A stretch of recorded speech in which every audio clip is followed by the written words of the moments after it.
Amigos y amigas, bienvenidos a su programa de debate político, tesis y antítesis. Como pueden ver, estamos ya desde nuestro nuevo set en Ñahui Estudio Secom y desde aquí damos la más cordial bienvenida a los asambleístas y opositores Virgilio Hernández y Luis Fernando Torres. Con ellos vamos a dialogar esta semana sobre un tema que ya se siente, ya se respira en las calles con mayor intensidad en estos últimos días y tiene que ver con las elecciones seccionales del 23 de febrero próximo. Vamos a hacer una revisión del panorama electoral. Yo soy Belkis Sánchez y por los próximos 30 minutos estaré moderando este diálogo político.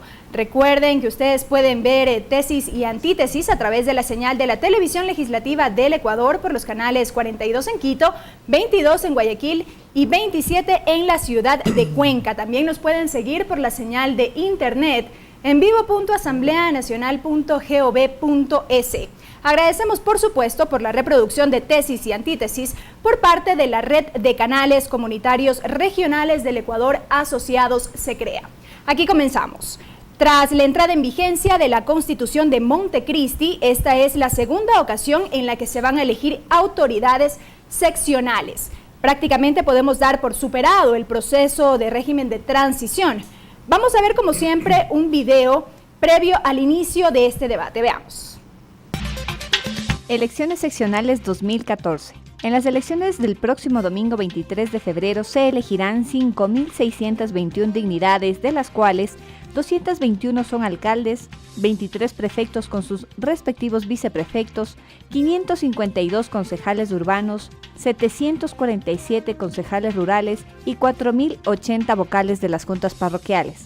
Para estas elecciones se reconocieron a 124 organizaciones políticas. El registro electoral se cerró con 11.601.835 millones de votantes.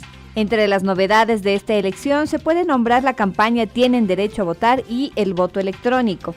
Para la campaña Tienen Derecho a Votar, el Consejo Nacional Electoral, CONADIS, Corporación Gestión Ecuador, Federaciones Nacionales de y para la Discapacidad del Ecuador y la Policía Nacional promoverán que las personas con discapacidad y adultos mayores participen en los comicios electorales. En el caso del voto electrónico se aplicará en Azuay, Santo Domingo de los Áchilas y en 2 juntas receptoras de la zona La Morita en Tumbaco, Quito. Respecto a Azuay, se utilizará la tecnología argentina que consiste en una máquina de votación electrónica con papeleta inteligente. En Santo Domingo de los Áchilas se aplicará la tecnología venezolana que consiste en una urna electrónica con impresión del comprobante de voto. Y en Pichincha se usará tecnología rusa. Amigos, hemos tenido ahí entonces una breve reseña, unos antecedentes en lo que tiene que ver con este proceso electoral que se avecina. Asambleísta Virgilio Hernández, ¿qué se pone en juego en estas elecciones? Pero pensemos un poco más en el panorama nacional, más que en el local, en lo que tiene que ver con Quito. Sí, nuevamente un gusto poder reanudar este programa. Tenemos cambio de set, pero siempre esta idea de poder debatir, contraponer tesis, propuestas, planteamientos para que la ciudadanía pueda hacer la síntesis. Creo que efectivamente está en juego aspectos fundamentales para la democracia en estas elecciones. Y digo esto sobre todo porque la democracia, y en estos 7 años eso se ha demostrado, no solo es votar, no solo es ir de forma regular a los procesos electorales, sino sobre todo modificar las condiciones de vida de la gente. Eso fundamentalmente es la democracia. Creo que son valiosos todos los aportes de la democracia formal, pero sin duda no podemos quedarnos solo en los elementos de la democracia formal, como ir a votar de forma regular, sino sobre todo una democracia sustancial. ¿Cómo construimos el derecho a la ciudad que está consagrado por los instrumentos internacionales y también por nuestra Constitución? Y pensar en la ciudad significa pensar sobre todo en la gente, pensar en la armonía entre el espacio y la gente, pensar en cómo resolvemos los grandes problemas que tienen los ciudadanos, cómo resolvemos problemas de agua, alcantarillado, de saneamiento, cómo resolvemos los problemas del ambiente, cómo planificamos el crecimiento de la ciudad para que no sea también el suelo urbano fruto de perversos intereses, como ha sido, porque se ha prestado para invasiones por un lado, pero también para especular por parte del capital financiero inmobiliario. ¿Cómo logramos pensar que en las ciudades atendemos a las personas que más lo necesitan, que más requieren? ¿Cómo atender, por ejemplo, a los adultos mayores, cómo atender a los niños, cómo atender a los jóvenes. Pensar en la ciudad es pensar también en la perspectiva de crecimiento ordenado y planificado. Y también, obviamente, pensar en la movilidad, en cómo logramos que los ciudadanos puedan trasladarse de un lugar a otro en términos de dignidad y también de eficacia y rapidez. De tal forma que sí está en juego la democracia, está en juego sobre todo solidificar este proyecto de cambio y transformación que se vive en el Ecuador. Gracias, asambleísta Luis Fernando Torres. La misma pregunta, ¿qué se pone en juego en estas elecciones? Bueno, un saludo de mi parte a ustedes y por supuesto a los televidentes. No está en juego nada más que la suerte de los habitantes de los cantones y de las provincias. En definitiva, la política es eminentemente local. Si la política se la hace en función nacional, se pierde el contenido y la dimensión de aquella política que tiene que servir para resolver los problemas de la gente. Delincuencia, falta de empleo, problemas de movilidad, deterioro medioambiental. Y las soluciones, indudablemente, deben nacer y provenir de las ciudades, de los ciudadanos.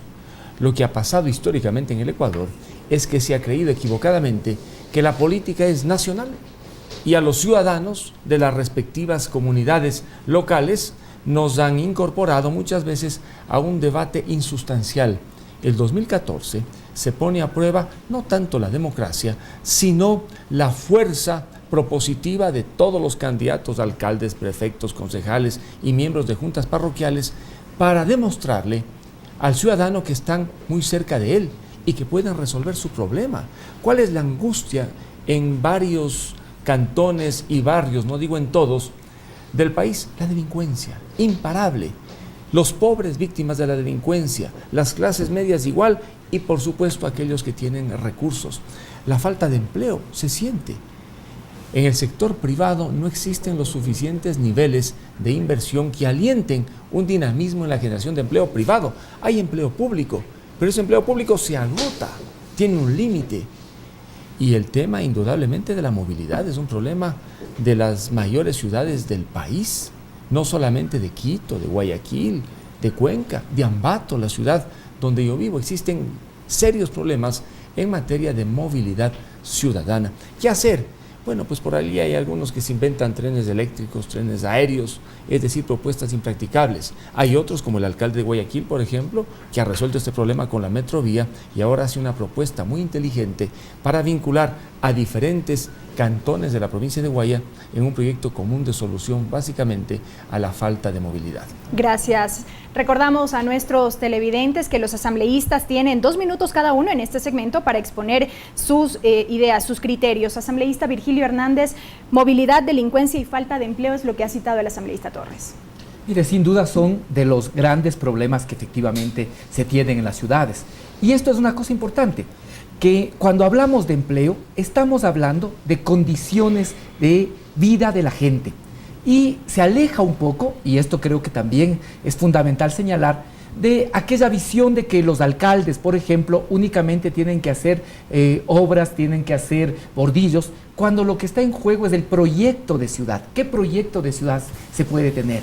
Y para poder hablar de un proyecto de ciudad, no hay que tener compromisos, no hay que tener las manos atadas, no hay que tener financistas ni tampoco intereses del capital inmobiliario que aten las manos, o peor aún, como pasa en el caso de Quito. Es inexplicable que el principal candidato del movimiento Suma, me parece, es al mismo tiempo el principal abogado contra el municipio. ¿Cómo pretende ser concejal y al mismo tiempo litigar permanentemente contra el municipio?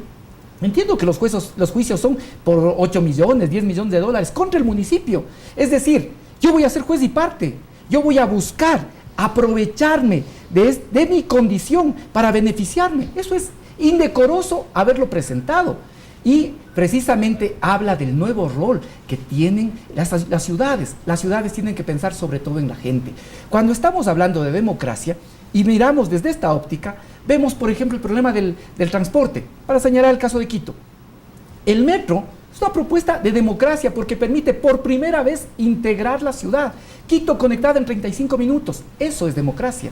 Cuando estamos hablando de regularización de barrios, estamos diciendo que más de 400 barrios han vivido por décadas al margen de las posibilidades y del ejercicio de la acción municipal. Ahora, precisamente, se habla de democracia y se regulariza. Creo yo que está en juego proyectos de ciudad. Y el nuestro, sobre todo, es pensar en el ser humano y en función del ser humano también pensar en las transformaciones del entorno. Gracias, asambleísta Torres, su réplica. Sí, efectivamente, los principales problemas de los ciudadanos en las diversas ciudades del país son fundamentalmente la inseguridad, la falta de empleo en el sector privado y, por supuesto, los grandes inconvenientes que existen en materia de movilidad. En los centros urbanos, el problema está en movilizarse de un lado a otro, pero existen ciudades que tienen una periferia rural importante y el tiempo que toma a una persona para comunicarse desde su lugar de trabajo en la zona central a la zona periférica, pues muchas veces supera lo que toma movilizarse en una ciudad tan congestionada como Quito o cualquier otra ciudad de esta envergadura urbanística. ¿Cuáles son las soluciones que han ofrecido los candidatos a estos problemas? En pocos casos uno encuentra soluciones realistas. Yo he puesto el ejemplo del alcalde de Guayaquil, Jaime Nebot, un alcalde que conoce, un alcalde que está cerca a la gente y un alcalde que ha hecho, digamos, de su ciudad un verdadero ejemplo de trabajo, de movilidad y a pesar de las limitaciones, indudablemente ha permitido que los guayaquileños puedan vivir mejor. Otros candidatos han hecho sus propuestas, es verdad, pero muchas de ellas irrealizables, impracticables, demostrando un desconocimiento de los problemas locales. Lo que espera el ciudadano es que aquel que vaya a ser su alcalde, su prefecto, conozca, tenga un buen equipo, pero fundamentalmente sea transparente. Transparente en lo que dice, en lo que hace y en lo que puede hacer en el futuro. Afortunadamente, la democracia, y en este caso la elección local, le sirve al ciudadano para obligar a que los candidatos se expongan ante ellos, se muestren cómo son y ofrezcan soluciones. En todo caso, una campaña política siempre habrá diversas corrientes que están chocando. Muchos hablan, por ejemplo, de la campaña sucia. Bueno, pues eso ha pasado históricamente. Lo deseable sería que nunca ocurra. Lo interesante en todo caso es que todo aquello que se diga en esta campaña, el día siguiente de la posesión, por ejemplo, a un cargo, no sea completamente borrado con las dos manos y se convierte en pura demagogia y pura mentira. Gracias, asambleísta Torres. Amigos, es tiempo de una primera pausa aquí en Tesis y Antítesis, pero al volver vamos a escuchar la opinión de la ciudadanía en torno a este proceso electoral, sus candidatos y sus opciones. No se vayan. Estamos de regreso, amigos, con más de su programa Tesis y Antítesis con los asambleístas Virgilio Hernández y Luis Fernando Torres. El tema de esta semana, el panorama electoral, las elecciones seccionales del próximo 23 de febrero. Recuerden que llegamos a ustedes gracias a la señal de la televisión legislativa del Ecuador por los canales 42 en Quito, 22 en Guayaquil y 27 en la ciudad de Cuenca. Online también nos siguen a través de envivo.asambleanacional.gov.es. Y por supuesto nos escuchan a través de la radio de la Asamblea Nacional. El equipo de Tesis y Antítesis se trasladó por las calles del centro de Quito para recoger la opinión de la ciudadanía respecto de las ofertas de los candidatos. Veamos. Ofrecen una cosa, otros ofrecen otra cosa y no sé, todos siempre no cumplen. Que ofrecen y no dan nada. Yo daría mi voto por el alcalde que le apoya a Rafael Correa. Está apoyando a la candidatura del señor Barrera, está bien, claro, está muy bien, creo yo, ¿no? Porque como está con permiso y todos tenemos derecho, ¿no? Es un ciudadano más del señor presidente. Mauricio Rodas. ¿Por qué razones? Porque las propuestas que él tiene son buenas para mejorar las condiciones de vida aquí en la ciudad. No todavía. No todavía, ¿por qué? Porque estoy indecisa. La gente no se da cuenta de lo que nos hacen, nos ofrecen y rato de los ratos que uno le va a pedir un servicio para la comunidad, que tiran la pelota de uno a otro, vaya para allá, vaya por acá y no llega. Nosotros somos comerciantes ambulantes, el señor Barrera nos defraudó. Por Rafael Correa estoy yo. Ya. Desde que comencé hasta el final tengo que seguir. No sé todavía decirle porque todavía no lo he pensado bien. Sí, de votar por el alcalde Augusto Barrera porque le está haciendo buenas obras aquí en Quito para las personas que vivimos aquí, los quiteños. Sí, creo que sí, para él sí. No voy a votar por ninguno porque ya tengo 80 años. Entonces, no me gusta ninguno. Por este señor ya que salga, porque mucho impuestos hoy, solo con falta que nos ponga impuesto al aire que respiramos nada más. Ofrecen después hasta que demos el voto, después son las consecuencias. En el momento en el que están en campaña, pues todo el mundo ofrece, hay demagogia, ¿no? Entonces yo creo que lo más práctico para mí personalmente es anular el voto. Y bien, hemos visto la opinión de la ciudadanía. Asambleísta Virgilio Hernández, si bien unos tienden por uno u otro candidato, también hay gran cantidad de indecisos. ¿Por qué? Bueno, en primer lugar, ojalá lleguemos a los 80 años en las condiciones que el señor que aparece en el reportaje. Bien conservado. Que es envidia, sana envidia. Yo quiero decir que hay cosas que han cambiado con la Revolución Ciudadana. Un primer elemento que ha cambiado con la Revolución Ciudadana es que ahora existe una fortaleza institucional. Y Luis Fernando, que fue alcalde, puede decirlo. Antes, básicamente, el conseguir recursos, por ejemplo, para los gobiernos municipales pequeños, era muy difícil, porque dependía de acuerdos políticos. Ahora las normas están mucho más claras. El que exista una norma que asigne recursos da mayor certeza y se cumple con lo que dice la Constitución. Recursos son directos, inmediatos, transferibles. Esto es absolutamente bueno y eso ha permitido que a lo largo y ancho del país se asuma que trabajar en equipo es positivo. Ya no hay problema de los recursos. Antes había 19 leyes y con 19 leyes prácticamente el ministro de Finanzas era poderoso y sabía a quién daba y a quién no daba recursos. Ahora eso está solucionado. Pero en cambio, el trabajar de manera conjunta le permite sinergia y permite que conjuntamente se pueda ver cómo resolver los problemas de la gente.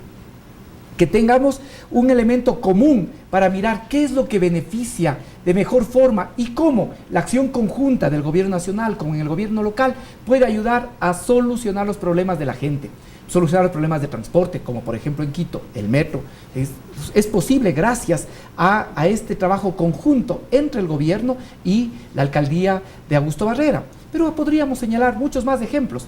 Miren lo difícil que ha sido, en cambio, en la ciudad de Guayaquil, que efectivamente Luis Fernando dice que es un alcalde exitoso, pero es un alcalde exitoso, vamos a decirlo con claridad, también que no realiza las competencias básicas que tienen que hacer los municipios. Si no se hace agua potable, si no se hace alcantarillado, si no se hacen ni parques ni espacios públicos, es obvio que se puede ser exitoso, pero sin cumplir lo que demanda la ley.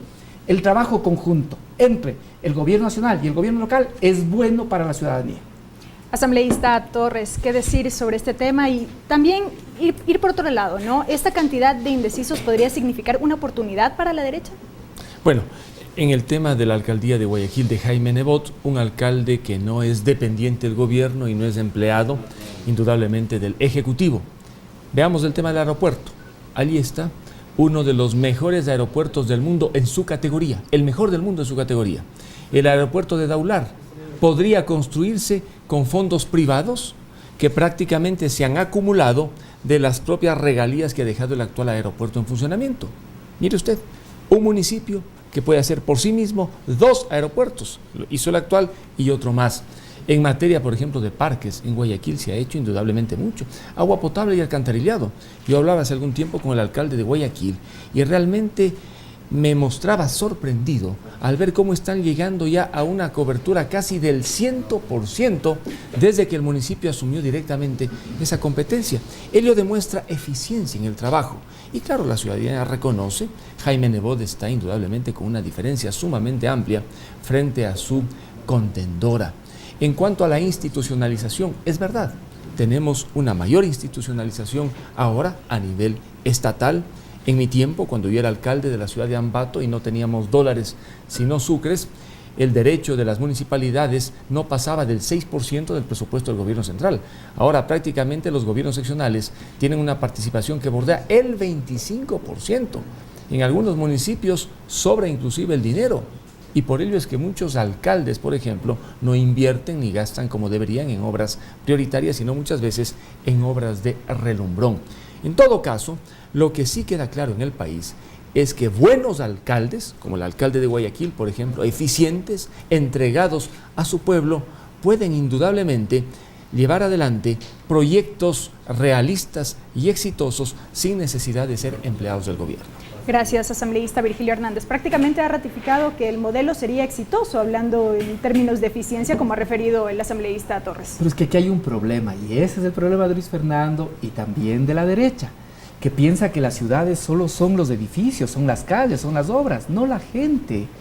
El tener espacio público, que en Guayaquil, por ejemplo, lo construye el gobierno nacional, la inversión que hace en el Parque Los Amanes, solo para poner un ejemplo, demuestra que hay la posibilidad ahora que los ciudadanos los sábados, los domingos, en lugar de quedarse en su casa, vaya y disfrute de un lugar en el que hay seguridad, en el que hay comodidad, en el que los hijos pueden disfrutar. Eso es democracia sustancial para nosotros. En el caso de Quito, toda la inmensa inversión en espacio público nos ha llevado a que en este momento Quito sea la ciudad que tiene más metros cuadrados por habitante en espacio público. Esto es fundamental, esto es democratizar, esto es recuperar no solo el espacio, no es regeneración urbana en el sentido de reconstruir únicamente la arquitectura, sino fundamentalmente de pensar en la gente y cómo esa gente se conecta con su ciudad. Esto es un elemento básico. Nosotros volvemos a señalar, obviamente, nosotros somos un equipo en el que tenemos un liderazgo, un líder como es el presidente Correa, pero además tenemos también liderazgos locales, tenemos un equipo importante en la asamblea, todos nosotros somos equipo. Y ese equipo, lo hemos demostrado en estos pocos meses, es beneficioso en la Asamblea. La acción conjunta del Ejecutivo con el Legislativo permite resolver grandes problemas que no pudimos hacerlo durante muchos meses. Y, de la misma forma, el que pueda existir sintonía entre la autoridad nacional y la autoridad local, en lugar de ser perjudicial para la gente, beneficia a que podamos solucionar los problemas fundamentales. Y como dice siempre el presidente Correa, ¿cuál es el temor? El temor es que antes quienes ejercían cargos nacionales tenían que esconderse en tiempo de elecciones. Ahora, con el equipo del presidente Correa y todos los candidatos en equipo, vamos encontrando soluciones cada día de mejor forma para los problemas de la gente. Gracias, asambleísta Torres. ¿No se ha pensado en los ciudadanos en Guayaquil particularmente? No, ¿cómo que no? Mire usted, allá se ha trabajado para la gente, las obras tienen rostro humano y ello explica la gran adhesión popular que tiene el alcalde de Guayaquil, un alcalde que ha transformado radicalmente a su ciudad y en materia presupuestaria ha hecho lo que no ha hecho ningún otro alcalde. El 85% de los recursos se destinan a obras y entiendo que tan solo un 15% al gasto corriente, mientras en los demás municipios del país el 60% es para gastos corrientes y en el mejor de los casos el 40% para obras. Pero no concuerda el asambleísta Virgilio Hernández, dice que no es solamente un tema de edificios ni de cuestión estructural. Bueno, él tiene una visión indudablemente de corte estatista. Quienes no tenemos esa visión estatista creemos que el ciudadano con sus libertades es el gestor de las ciudades.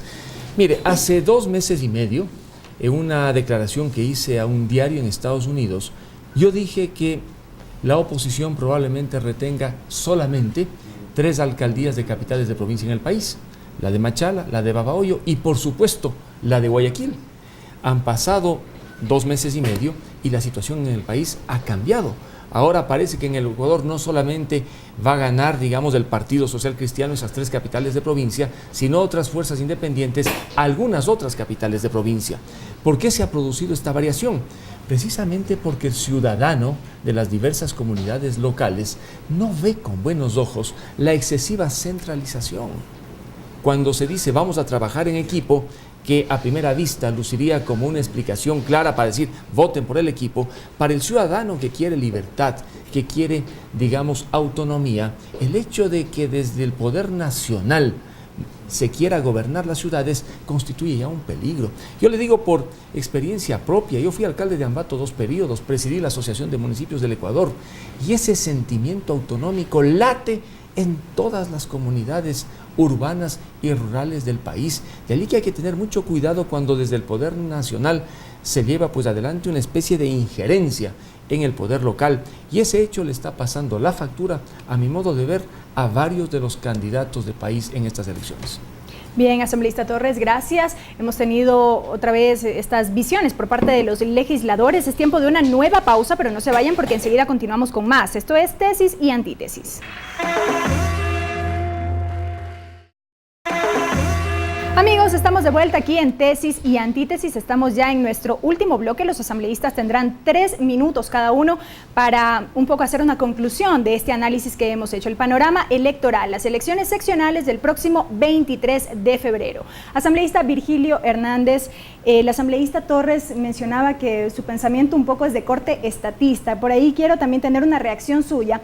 Y adicionalmente a esto, consultarle. En los últimos días hemos visto resultados diversos de varias encuestas que se han realizado. Y con esto quiero preguntar, ¿estaría en juego la revolución ciudadana? A ver, yo creo en el Estado, obviamente. En cambio, el fantasma, ya hemos dicho que Luis Fernando tiene algunos fantasmas. Este es otro. El fantasma de Luis Fernando es del estatismo. Yo sí creo en el Estado, obvio que creo en el Estado. Un Estado que planifica y que, por ejemplo, permite ordenar para dónde deben crecer las ciudades e impide que los intereses inmobiliarios, por ejemplo, se aprovechen de las mejores tierras. Claro, para poner también esos sitios para vivienda de la gente. Yo creo en la regulación, por supuesto que creo en la regulación. Por eso me parece aterrador que un candidato de Suma en Quito, por decir algo, no sepa explicar de dónde sacó $500,000 y otro, en cambio, sea abogado en contra de los intereses que tiene el municipio y ahora que pretenda ser concejal. Esto es antiético, esto no tiene nombre. Yo creo en las regulaciones y para que exista regulación tiene que haber claridad y sobre todo tener las manos libres, no estar atado a los grandes intereses que pugnan por sacarle recursos a la ciudad. Yo creo en la redistribución, esto es importante. Yo creo, y en el Movimiento País creemos en la redistribución. Y cuando pensamos en ciudades planificadas, ordenadas, cuando pensamos en transformaciones urbanas, estamos hablando de redistribución. De tal forma que yo sí asumo, yo creo en el Estado, creo en el papel del Estado. Creo que el Estado debe planificar, regular, redistribuir, y eso es fundamental. Y sin eso no existen democracias modernas, porque de lo contrario, el aparato estatal termina siendo objeto de perversos intereses. Mire, yo creo que la revolución ciudadana es un proceso que camina con firmeza. Y Quito, y lo voy a decir con claridad, Quito desde hace décadas no ha permitido que las fuerzas de derecha puedan tener cabida ni sustento en esta ciudad. Esta ciudad es una ciudad libertaria, es una ciudad que rechaza precisamente estos pactos con grupos corporativos. A los taxistas vengan porque les regalo puestos de concejales y después les exonero de toda regulación. Vengan acá los que son abogados, que tienen intereses contra el municipio, para que ustedes mismos sean de una vez juez y se absuelvan y le ganen los juicios al municipio en perjuicio de la ciudadanía. $10 millones de una persona que encabeza la lista de concejales de Suma, $10 millones. Eso sirve para hacer seguramente 10 accesos a barrios. Eso es lo que quiere llevarse ese candidato. Nosotros creemos en la necesidad de que podamos más bien consolidar este proceso. Y por ello, ahora el 23 de febrero, Quito se va a volver a pronunciar. Porque Quito sabe que ahora este ataque concentrado de todos los sectores de la derecha, concentrado, el señor, por ejemplo, Rodas, está ahora vestido de celeste y rosado, pero era coideario de Luis Fernando Torres, que yo siempre pondero que sigue siendo fiel a sus convicciones. En cambio, el señor ahora se camufla, pero su pensamiento sigue siendo de derecha. Y sabemos que ahora es contra Barrera, pero el verdadero objetivo es Correa. Y eso el pueblo de Quito no puede perderse. Ahora Barrera, mañana es contra Correa. No olvidemos que este señor, cuando el pueblo de Venezuela se pronunció, fue a apoyar a Maduro, fue a apoyar contra Maduro con Capriles. No olvidemos que este señor ha estado y es cabeza de grupos de derecha que pretenden ser modernizantes, aunque son los mismos planteamientos, en contra de los gobiernos progresistas. Quito no se pierde, Quito es verde esperanza y tiene corazón rojo, y por lo tanto una ciudad libertaria no va a permitir que la derecha pueda gobernar en Quito. Gracias, asambleísta. Asambleísta Torres, su réplica en torno a lo dicho por el asambleísta Virgilio Hernández y adicionalmente a esto, ¿cuán malo puede ser creer en el Estado, como lo mencionó el asambleísta Virgilio Hernández, o la crítica surge o parte por el hecho de no pertenecer a un partido, a un movimiento gubernamental? Bueno, es que no todos podemos pensar igual. Por eso yo no soy parte del gobierno. Por eso yo no voto por la lista 35. Mientras la lista 35 cree pues en una presencia exagerada del Estado. Yo creo en el Estado pequeño, fuerte, que combata la delincuencia y que establezca las reglas tan claras para que la gente pueda vivir en plena libertad. Creo en la economía social de mercado y siempre he mantenido esta visión. Yo estoy en la misma línea, yo estoy en el Partido Social Cristiano desde la década de los 80 hasta ahora. Transitoriamente estuve en una alianza en las elecciones anteriores, pero yo soy prácticamente del Partido Social Cristiano y por eso creo en la doctrina social de la Iglesia, en la opción preferencial por los pobres, en la economía social de mercado y en un Estado pequeño, que no ahogue los emprendimientos, que no liquide a los emprendedores. Usted me preguntaba sobre las encuestas. Comenzaré por lo más fácil. En Guayaquil, las encuestas más confiables señalan que el alcalde sería reelecto con no menos del 60% y su contendor bordearía el 25%. Vamos ahora a un escenario un poco más oscuro, en el centro del país, donde yo gravito políticamente. En Riobamba parece que las cosas no están tan claras ni tan fáciles para Alianza País. Por ahí existen pues estos de Avanza, que son lo mismo, pero con otro color. En Ambato el asunto está igual que en Riobamba, pues la Alianza País tiene algún liderazgo, pero hay un grupo de 3 candidatos, el de la lista 6, nuestra candidata María José López, el de la 8 nuevamente, y creo que el candidato de la 23, que están en un grupo, en un segundo pelotón. En Quito, bueno, el asunto pues prácticamente es para pronóstico final. Se habla de empates, de ventaja de uno, de ventaja del otro, eso veremos el 23 de febrero. Pero lo que sí puedo asegurar es que al menos para quienes formamos parte de la lista 6 y tenemos una visión ideológica muy clara y muy precisa, el 23 de febrero será un día de triunfo, con Jaime Nebot alcalde, con Carlos Falqués alcalde, con Johnny Terán alcalde y por supuesto en otras, no capitales de provincia, pero sí cantones con más alcaldes, como Cocoyunes, por ejemplo, en San Borondón, en Durán parece que vamos a tener, en Daule y en varios cantones de Guayas, y en la Sierra Ecuatoriana, una presencia importante también de alcaldes de pequeñas ciudades y concejalías y juntas parroquiales. Ello va a determinar el curso de la política después, entre una fuerza democrática como la nuestra, la de la lista 6, y por supuesto, la lista de gobierno con un proyecto revolucionario que hasta ahora ha encantado a unos y ha desencantado indudablemente a otros, especialmente por el autoritarismo que se observa en el manejo del poder político. Gracias. Como siempre, amigos, agradecemos cada semana a los asambleístas Virgilio Hernández y Luis Fernando Torres, quienes se han enfrentado en este debate político aquí en Tesis y Antítesis. Ustedes recuerden que el próximo domingo estaremos consignando nuestros votos y con ello estaremos decidiendo el destino de las ciudades y del país en sí. Usted saque las propias conclusiones luego de este análisis, el panorama electoral que lo hemos revisado en este programa. Recuerden que pueden revisar el video de este debate en nuestro canal de YouTube y en la página de Facebook del programa Tesis y Antítesis. También nos pueden escribir al correo electrónico tesisyantitesis@hotmail.com. Este programa se reproduce por la señal de la radio de la Asamblea Nacional los lunes a partir de las 8 de la mañana y se reprisará el jueves por la televisión legislativa del Ecuador a partir de las 19:30. Por supuesto, recuerden también que Tesis y Antítesis se difunde por la red de canales comunitarios regionales del Ecuador asociados SECREA. Hasta la próxima.